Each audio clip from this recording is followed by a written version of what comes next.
I just want to do God's will. The kind of revolution that the world needs is a Christian revolution. If you want a miracle, you've got to expect it to happen.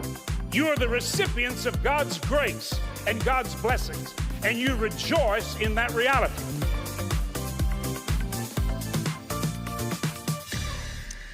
Welcome to Life Today Live. I'm Randy Robinson. Great to have you here. You know, when I was growing up back in the day, I'm an old man now, boys were boys and girls were girls, and there wasn't much question about it, really. And you look back at the last, 5, 10, 15 years, and sometimes you kind of go, how did we get here? How do we get such confusion?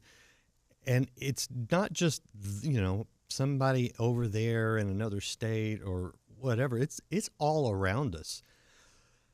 And that prompts the need for a book that I'm going to show you that you can get for free. I'll tell you how in a second. It's called Raising Gender Confident Kids, and it's written by Dr. Jeff Myers and Kathy Cook. And Dr. Myers joins us today to tell us why we need this and why, for those of you in a Christian home, this is around you. If you're not being impacted directly by it, you know someone who is. So this is going to be very good information to give you a little idea of sort of the language that's being used, some things that are going on. And, you probably know the scriptural underpinnings, but you need some confidence. So we're going to give that to you today. Dr. Myers, welcome back to Life Today Live. Great to see you. Yeah, Randy, great to see you. Great to be on your show. Love the show. So, I gender confident, and I'm thinking, I guess people aren't confident anymore. It's an odd thing to me. What does this even mean? When you and I were growing up, Randy, when we were little kids, there was a revolution taking place on college campuses that at the time seemed minimal, it seemed crazy, but now it is earth-shattering, and that is to separate the word gender from the word sex. So people would say, well, okay, biology, you have a biological sex, but your gender is how you feel about yourself, and gender falls along a spectrum. Just about everybody who's watching or listening right now has heard of the idea of the gender spectrum, that you have extreme masculinity on one side, extreme femininity on the other side. Basically you have G.I. Joe on one side and Barbie on the other side. And since none of us are either of those, then we are all non-binary. We are all kind of in the middle. So the revolution was to separate the idea that we have been made by God as male or female from reality. The goal was not just to help women. The goal was to overthrow an understanding of reality itself. Because if you can't understand, if you're a little kid and you cannot tell the difference between a boy or a girl, you can be propagandized to believe anything. And that is essentially where we find ourselves today. Young adults today are 1,600% more likely to identify as transgender than those who are over the age of 50. Yeah. Okay.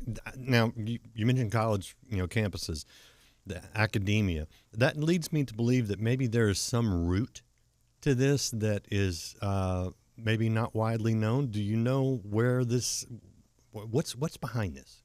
If you look back at what happened on university campuses, and this was in the 1970s and 1980s, long before anybody in the public had heard the term transgender. I mean, we'd heard of transvestites down in New Orleans or whatever, but we hadn't heard of transgender. Long before that, these theorists came along to try to redefine sexuality. Some of them were radical feminists. Some of them were just postmodernists. Some were kind of anarchist. They wanted to overthrow an understanding of reality. Yeah.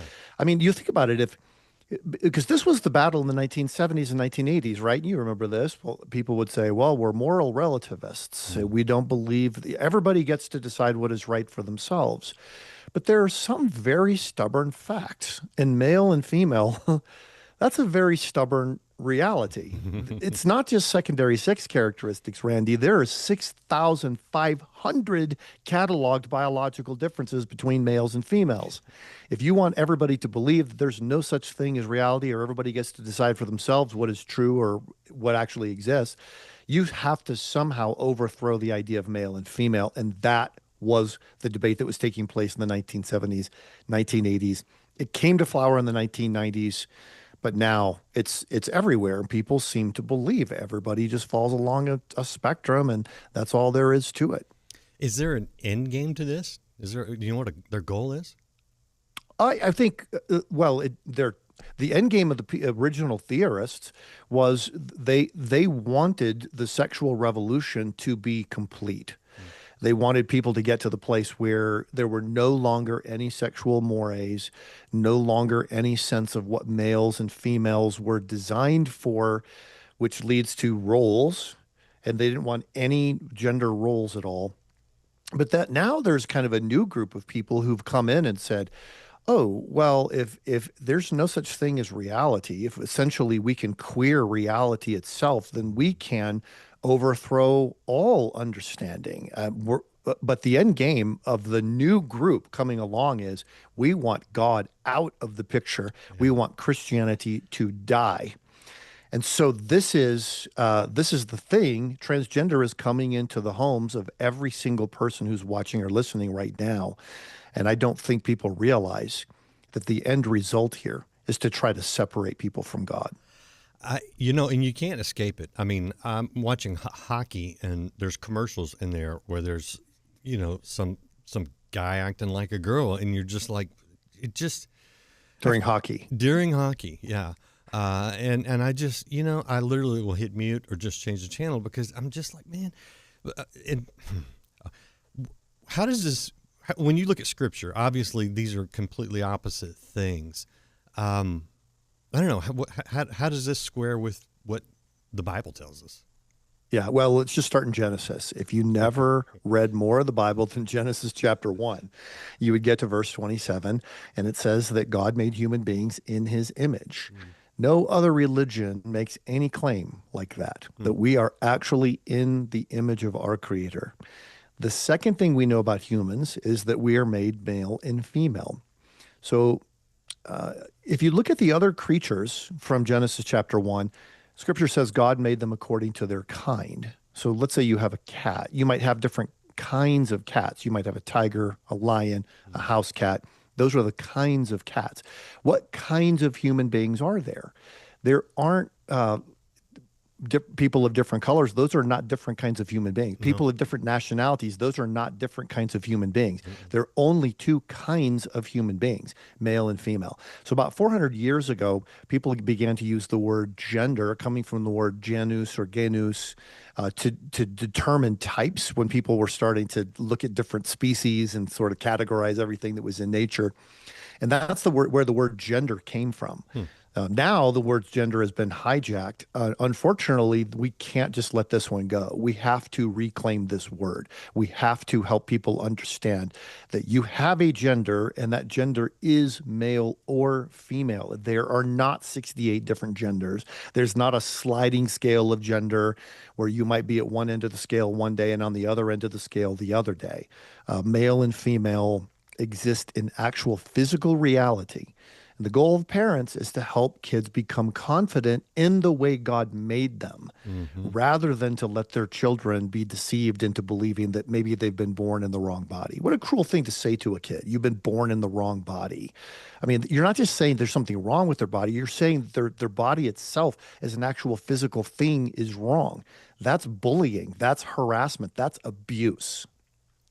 I think using the language that you're using, which seems strong and harsh to some people, I think it's necessary to take a very firm stance. I was talking to someone who was dealing with this years ago, and I looked at him and I said, look, because he was the whole God thing was in there. It was like, well, and they use the phrase assigned at birth. I'm like, well, yeah, I mean, assigned by God, but when you don't believe in God, that starts to get real mushy. But I said, look, I am trying to tell you that you're good the way you are. I'm not demanding that you change.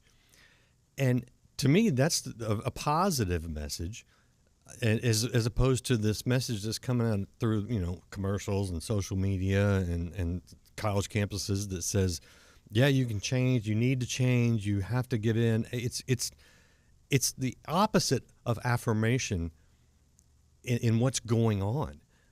So how many kids come through there at Summit? Oh, in our summer programs, the 2-week summer programs, we have about 2,000 students who study with us every summer.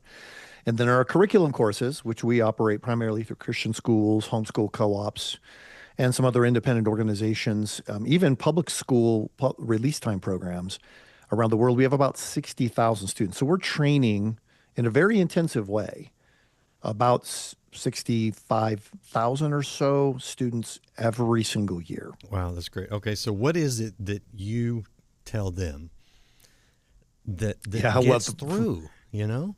Yeah, I'll tell you what really gets through is when you help them understand, well, two things. One is an apologetic and one is just a source of encouragement. Let me start with the source of encouragement. We tell them gender is not something you have to become. It's something you are. You can relax. You're going to be okay. Yes, there's a lot of confusion out there, but don't base your life on culture's stereotypes. God made you the way he did on purpose, and you've been made male or female. The apologetic aspect of it is to help them understand that this is not a question about God's godness. Almost every young person believes in God. I mean, we're talking 90%. They believe in God. So the strategy, if you hate God, what are you going to do? Well, you can't get them to not believe in God. 90% believe in God, but you can get them to believe, as the serpent did with Eve in the garden, that God is not good, that his plan for you is not good. So it's really important for parents to look beyond the cultural stereotypes. If you have a boy who would rather play the violin than play football, he is all boy. If you have a girl who would rather play soccer than play with dolls, she is all girl. And the evidence in this is quite clear. Dr. Leonard Sachs, medical doctor as well as PhD psychologist, has written the most tomboyish girl has more in common with the most feminine girl than she has with the most effeminate boy. So the stereotypes of culture are propped up in order to be knocked down to say, see, we've triumphed over this idea of gender. If we can help our kids realize, look, quit paying attention what the culture says. This is not about Barbie. This is not about G.I. Joe. This is about you being everything God designed you to be. And to say to your daughters, you're a girl and I love you as a girl. And I love the fact that you like helping me change the oil. You don't always have to play, not all girls sit around and play with dolls. That's a stereotype. Not all boys, knock each other over in wrestling. It's not what culture says about this is completely wrong. God made you, and his design is good. Yeah, my dad likes to hunt deer and fish and play sports. He wanted me to be a basketball star. I was never good at basketball. And so I played baseball and football and things like that. But I would rather be reading a book or playing the piano, you know? And I never once thought maybe I'm a girl. It just doesn't make sense. And it's almost crazy when you get down to it. And I mean, gender confusion used to be considered by the American Psychology Association, whatever it is, as a mental disorder. Yeah. Do you view it that strongly even? I think so. Well, now I have worked with students who are probably gender dysphoric. Yeah. It would be extremely rare. It might be 1 in 1,000 young people, and they suffer tremendously. They have this sense that they're who they think they are is completely divorced from their physical body to the point where they actually reject their physical body. Wow. That's a psychological diagnosis. But what I think has happened is transgender activists have said, well, everybody's transgender. So our goal is to make everybody feel confused, and then transgender will become the norm. And so young women, for example, the percentage of young women who believe that they are transgender, that they are born in the wrong body, has skyrocketed entirely because of social media. So it's not this, there are people who are gender dysphoric. I don't dispute that. What I'm saying is, I think a lot of young adults who go through puberty and start to feel uncomfortable in their body, which now that I think of it is every All single of us. young adult who has ever lived. Right.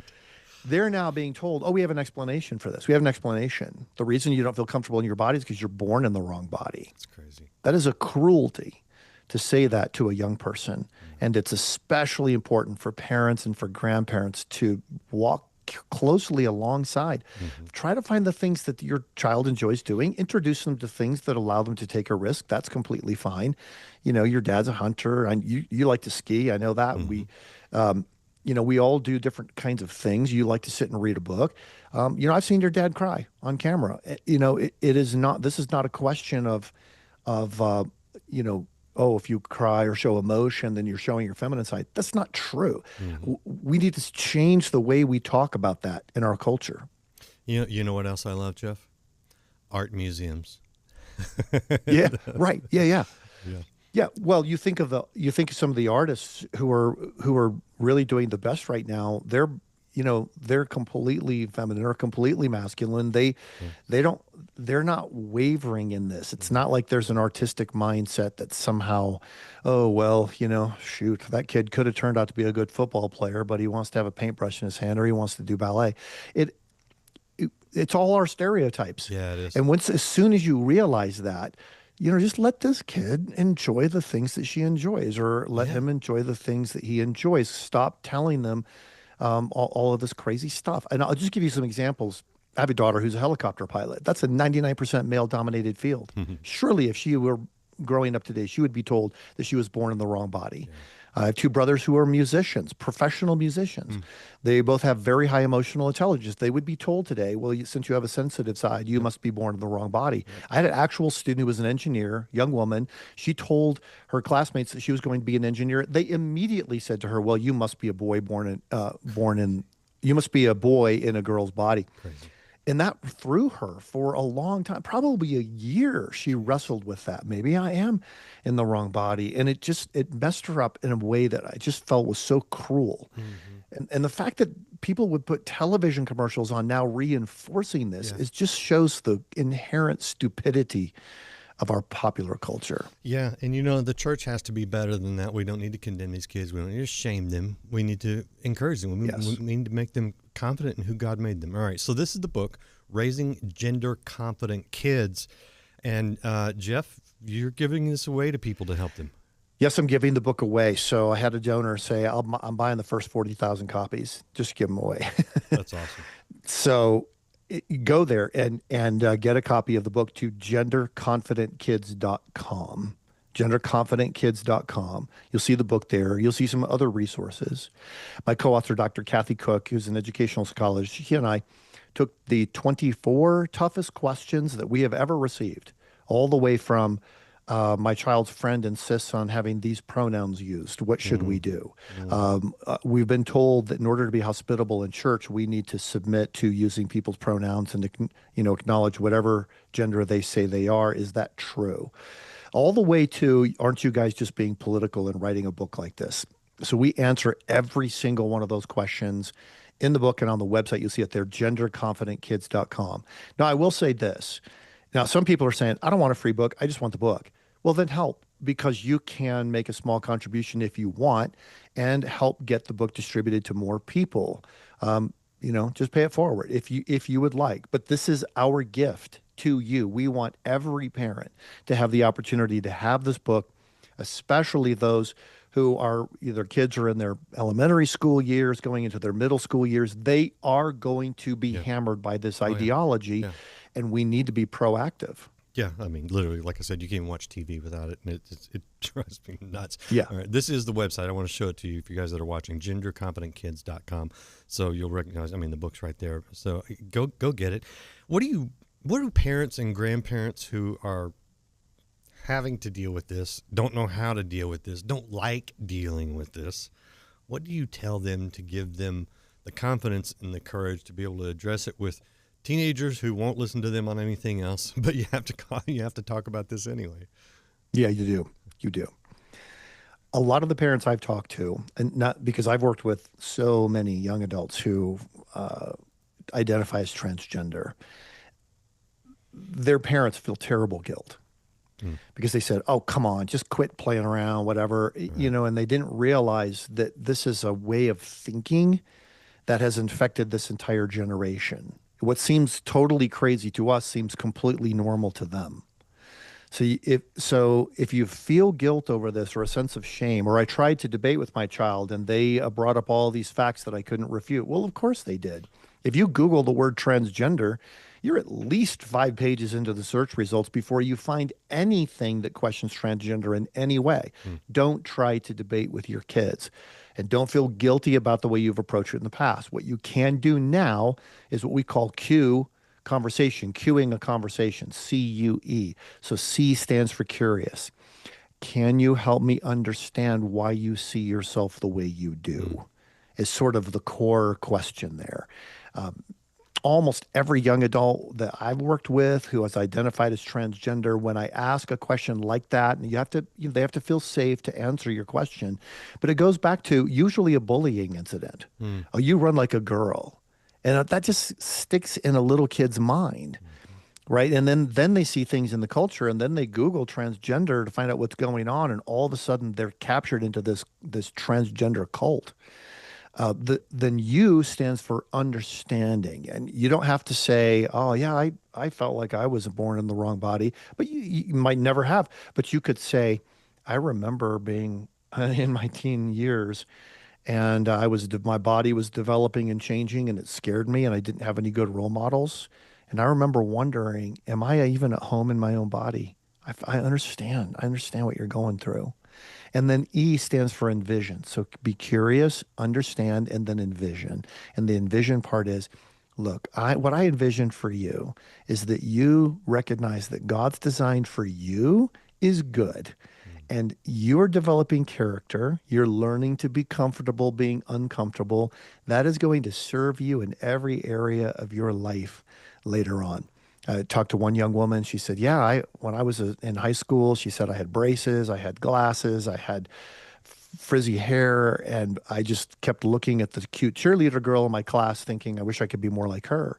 Well, an older woman, a wise mentor to this young woman, said, look, someday you're going to figure out what to do with your hair. You're going to get contacts. You're going to lose the braces. But what you have developed during this time of your life, your character, that is forever. So CUE, be curious, understand, and then envision a better future for them. All right. This is an area that you are struggling with, just not knowing how to handle, or you got a loved one there.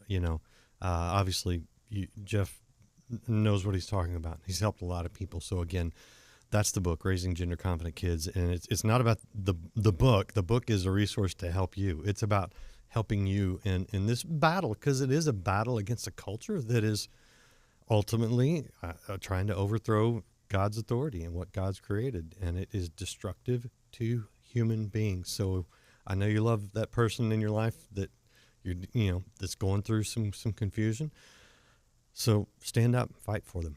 One more thing, Jeff, I want to ask you about, and that is this website, which is summit.org, because I want to make people aware of the great things that you are doing through all the different programs and how they can be involved and get their students involved. Just tell us a little bit about Summit Ministries in general, because it's vital work that you're doing. Yeah, a lot of your people watching or listening might remember a guy named Francis Schaeffer, a Christian philosopher and pastor, had a place in Switzerland called Le Brie, and young adults would go there and get answers to their difficult questions. That helped to raise up Christian leaders in the 1970s. Our Summit Ministries plays a similar role for young adults, 16 to 22 years of age. Students come for 2 weeks at a time to our campuses in Manitou Springs, Colorado, Lookout Mountain, Georgia, both beautiful locations. And in these locations, we bring to them the top Christian thought leaders. You know Dr. Frank Turek. He was with Charlie Kirk when he was killed. Dr. Frank Turk's one of our instructors at Summit Ministries, Dr. Sean McDowell, Dr. Kathy Cook, Dr. Christopher Yuan, all of the people who are speaking into the really tough issues in our culture. Students get to spend time with them, ask questions of them. They receive small group training and one-on-one mentoring. And through that process, Randy, 95 out of every 100 kids walks away from this 2-week program saying they believe in a biblical worldview, 95%. That's as opposed to 1% of their peers in the culture. And so we keep tracking them. Even 10 years out, we're finding that 85 to 90% of them say they're staying strong in a biblical worldview. So if you're thinking about, oh, how do I help my young adult really fall in love with God, fall in love with Jesus? How do I help them really learn to read the Bible? How do I help them learn how to stand strong and be courageous? How do I help them not deconstruct like so many other young Christians are doing right now? Summit Ministries is the answer. And you can go to summit.org, find the resources that we provide, as well as that in-person program that I'm mentioning. I love it. And, you know, it's really good for kids like me when I was a kid, because I was the one asking all the questions, challenging everything I was taught, you know, and I wanted to know. And it's, for me, it was not that if you tell me, then I'll believe it. It's like, no, if I understand it. Yes. And then I will believe it. And if it gets into my understanding, it ain't moving. And that's what I see you guys doing, and I love that. Yeah, that's right. Well, I had a student this summer. We told him, write down all your questions that you have for God. He brought 4 notebooks full of questions.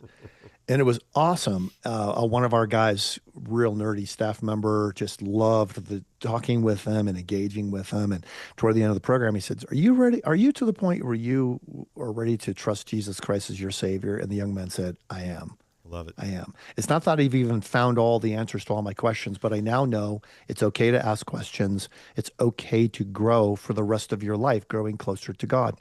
And another student came and he had been convinced from a young age that he had been born in the wrong body.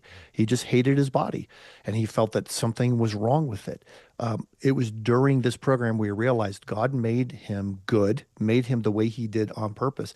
And his comfort from that enabled him to move from a point of non-understanding. Like initially he said, "I don't understand a thing you guys are teaching me." All the way to the place where he thought, okay, now I'm starting to get it. That God is real. He is good. He made me the way he did on purpose. I'm good. I have a sin nature, but the way he made me is good. And you can't imagine. I mean, we watched him blossom and flourish right in front of us. It's so cool to see things like that happen. You know, actually, I can't imagine, because that's what God does.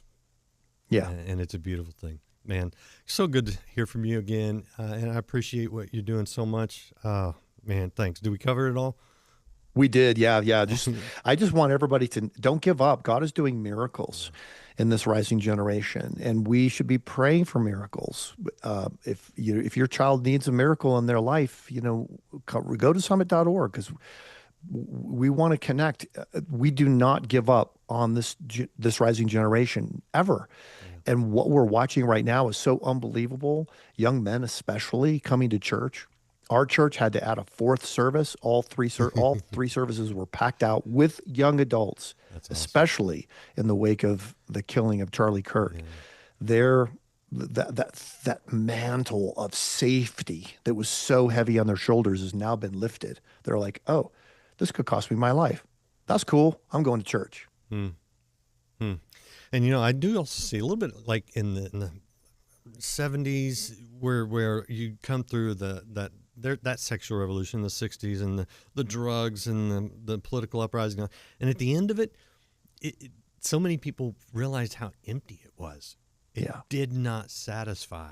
And I think that's a lot of the Jesus movement kind of came out of that. And find, just going, what the world's been telling me, what I've been trying has not been working. And I actually see a lot of that right now. And in this, the trans movement and all that kind of stuff, a lot of kids are going, you know what, that's just empty. And so I think we're in a good position to say, look, no, here's the real answer. This is the one that will satisfy for the rest of your life and eternity. And we need to be prepared to do that. And I love that you're doing that. So thanks again. You got it. Yeah. Awesome. Thanks, Randy. Appreciate all you guys out there watching. Again, you can get your free book, gendercompetentkids.com. If you need it, get it. If someone else needs it, get it for them. This is all just about being able to help kids when the world's just trying to tear them down. Appreciate you guys being here. Hit that share button. If you haven't liked, followed, or subscribed, please do that. We'll see you again next time here on Life Today Live. Because it's soon going to end. And truth will be on the throne for a day. Sunday.